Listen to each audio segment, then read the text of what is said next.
Para muchos un libro cerrado. Hay muchos cristianos que nunca han leído el libro del Apocalipsis. Me dijo una vez la hija de un pastor: no lo he leído, no lo pienso leer porque me da miedo.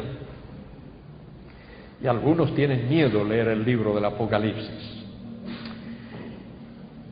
En el año 1975, por supuesto yo era un jovencito en aquel tiempo, en el año 1975, por primera vez expuse a una congregación el libro del Apocalipsis. Todavía en España estábamos bajo la incertidumbre de si moría Franco o no moría. Y había o hay una congregación en una calle en la ciudad de Barcelona, la ciudad más linda del mundo, entre paréntesis, se llama la calle Paralelo. Y esa congregación estaba remodelando su local. Habían hecho las obras, etcétera, y cuando terminaron me pidieron que predicase una serie de sermones sobre el Apocalipsis para, digamos, inaugurar aquel local, aquel sitio remodelado. Y las reuniones eran de domingo a domingo, toda una semana. Comenzamos el domingo en la mañana y luego en la noche y seguimos lunes, martes, miércoles, etcétera, hasta el domingo siguiente. Y me quedé maravillado de ver cómo la gente respondió. Las reuniones comenzaban a las 8 en punto de la tarde o de la noche. A esa hora la gente salía de sus trabajos y comenzaban a llegar. Se llenaba todo el espacio que había, los bancos, y había pasillos así como hay aquí, y las personas comenzaban a desfilar por los pasillos y a sentarse en la plataforma ahí cerquita de donde yo estaba hablando, y luego los que iban llegando iban llenando los pasillos, y cuando ya los pasillos estaban llenos había como medio metro de espacio en las paredes y ahí se acumulaba la gente. Y estuvieron toda una semana escuchando la exposición del libro del Apocalipsis, con hambre y sed de la palabra de Dios, con un tremendo interés por oír lo que Dios tiene que decir en este libro. Este es el último libro de la Biblia. Y como último libro de la Biblia que es una especie de techo, podríamos decir, a la estructura de la revelación dada por Dios. El libro del Génesis es como los cimientos, o quizá todo el Pentateuco, los 5 primeros libros de la Biblia, pero particularmente el libro del Génesis. Porque en el libro del Génesis se nos abre la puerta para enseñarnos algo del propósito de Dios para con el mundo. Dios tiene un plan, Dios tiene un diseño.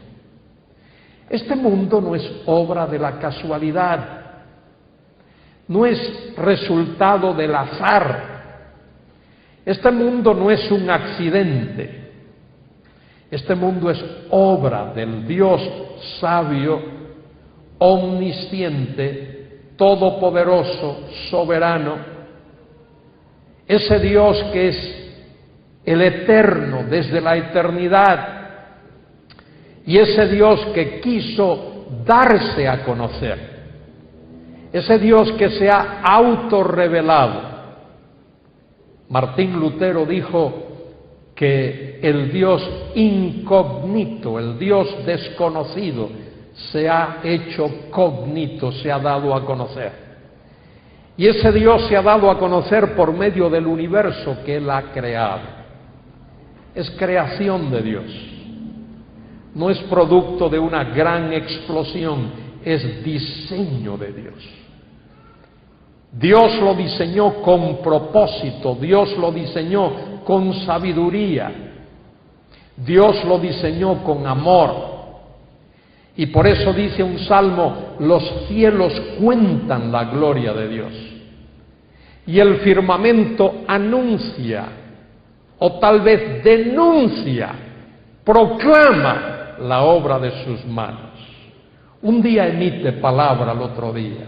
Una noche a la otra noche declara sabiduría. No es oída su voz, pero ahí está el mensaje, ahí está el sermón, producto de esa sabiduría infinita de Dios. Dios se ha dado a conocer por ese universo. Y Dios luego se dio a conocer al crear al hombre. Dios hizo al hombre a su imagen y semejanza. Por supuesto, no en el aspecto físico, sino en el aspecto moral, en el aspecto espiritual. Dios creó al hombre a su imagen y semejanza. De manera que el hombre también refleja algo de cómo es Dios. No solo conocemos a Dios por el universo, dice Pablo algo de eso en Romanos capítulo 1, su sabiduría y su eterno poder se dan a conocer por medio de la creación, pero también el hombre nos da a conocer algo acerca de Dios, y conociendo cómo es el hombre, podemos conocer algo acerca de Dios. Pero además de eso, Dios se ha dado a conocer a través de su palabra. El autor de la carta a los Hebreos lo dice allí al principio: Dios, habiendo hablado muchas veces y de muchas maneras a los padres por los profetas. Dios habló a Adán en el huerto, Dios habló a Abel, después Dios habló con Caín, Dios habló con Noé, Dios habló con Abraham, Dios ha hablado con el hombre, Dios habló a los profetas, Dios se ha dado a conocer de esa manera. Y dice el escritor de la epístola a los Hebreos, finalmente. La palabra que allí se usa es la palabra eschatos. Por último, finalmente, Dios se ha dado a conocer dice en nuestra versión Reina Valera y en casi todas las versiones, por el Hijo. Por el Hijo. La palabra hijo allí no lleva artículo determinado en el original. Dios se ha dado a conocer por Hijo. Dios se ha dado a conocer por un ser, por una persona que tiene la cualidad, los atributos, la esencia de ser hijo. Y ese hijo habla de esa relación eterna con el Padre. Desde la eternidad y por toda la eternidad es Padre, Hijo y Espíritu Santo.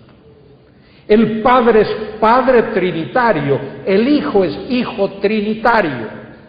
Y ha habido esa relación eterna entre el Padre y el Hijo.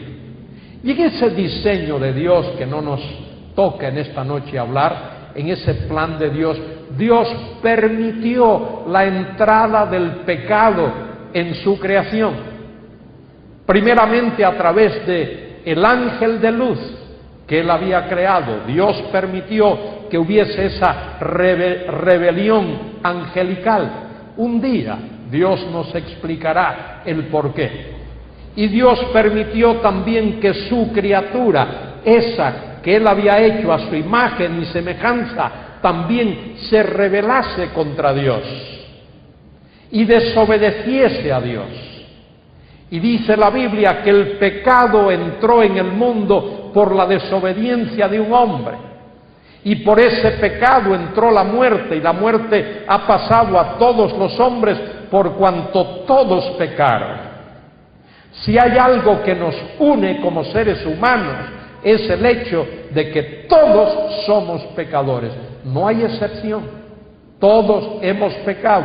todos hemos desobedecido, todos tenemos una naturaleza depravada, todos somos rebeldes y contumaces. Nos hemos rebelado contra nuestro Dios, contra nuestro Creador. Y Dios en su infinita misericordia nos ha revelado todas esas cosas. Dios nos ha revelado el principio y Dios nos ha revelado el desarrollo de la historia a lo largo de siglos y de milenios. Y Dios también nos revela cómo Él va a consumar su plan eterno. El plan eterno de Dios, ese que Él diseñó en la eternidad, Dios, Padre, Hijo y Espíritu Santo, las tres personas en una sola esencia, en una sola sustancia, en una sola realidad, ese Dios trino diseñó ese plan y Él lo va a consumar. Porque Él un día va a derrotar el mal, va a derrotar el pecado, va a derrotar la maldad.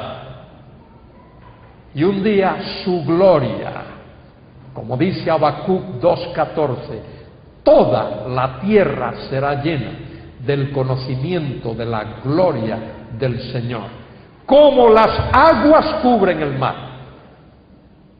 Y lo repite el profeta Isaías, capítulo 11, versículo 9, casi con las mismas palabras. Un día toda la tierra va a ser llena del conocimiento de la gloria de Jehová, tal como las aguas cubren el mar, porque Dios va a derrotar el mal. Quizá podría decirse que Dios, por todos estos siglos y milenios, Dios está fraguando, Dios está modelando el mejor de los mundos. Y ese mejor de los mundos es el que vemos en el libro del Apocalipsis, el mejor de los mundos que Dios va a crear. El libro del Apocalipsis fue el último de los libros en ser escritos. Fue escrito por el apóstol Juan, el autor del Evangelio según San Juan, el autor de 3 epístolas, primera, segunda y tercera. Ese hombre fue el autor del libro del Apocalipsis. En el principio de la historia de la Iglesia hubo sus dudas, si fue Juan el apóstol o fue un personaje que se conoce en la historia temprana de la Iglesia como Juan el anciano o Juan el presbítero, que es la palabra griega que significa anciano. Y por eso el libro del Apocalipsis fue clasificado conjuntamente con otros libros que se le llama antilegómena. Antilegómena significa libros objetados, no rechazados sino objetados, porque había ciertas dudas, ciertas preguntas. La epístola a los hebreos, había la duda, ¿quién lo escribió? No se sabe, el autor humano. Y para la iglesia primitiva, evidentemente, era importante saber quién fue el autor humano de los libros. La epístola de Santiago fue objetada también, porque algunos entendían que Santiago contradecía los escritos de Pablo respecto de la justificación por la fe. Lutero mismo dijo que Santiago era una epístola de paja. Luego después recapacitó, gloria a Dios, y reconoció que efectivamente es un libro escrito bajo la dirección del Espíritu Santo.